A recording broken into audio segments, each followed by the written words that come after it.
Today is September 21st, 2024, and let's talk about the intricacies of botulinum neurotoxin, BoNT dosages in aesthetic medicine. As aesthetic applications of BoNT expand, some patients now receive higher doses typically reserved for therapeutic treatments. This can potentially lead to both local and systemic side effects, and most critically, increase the risk of developing resistance. What exactly does this mean? In simpler terms, higher doses can make the treatment less effective over time.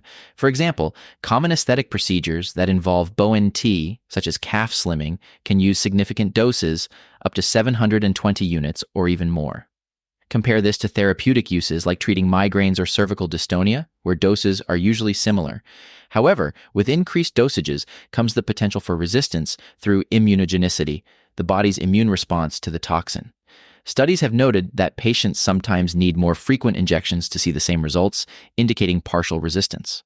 Dr. Hefter's work on cervical dystonia patients highlights this troubling trend.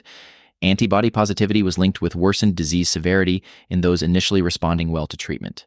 To mitigate these risks, healthcare providers should consider using a form of BoNT free of complexing proteins, such as incobotulinum toxin A, incoBoNT-A. This purified form of the neurotoxin reduces the likelihood of an immune response compared to traditional formulations.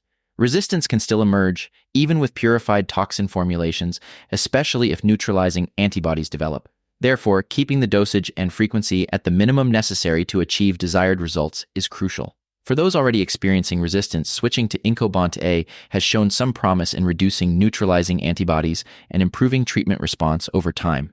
The knowledge gap among healthcare providers and patients about the current dosage practices and the severity of immunogenic consequences remains significant.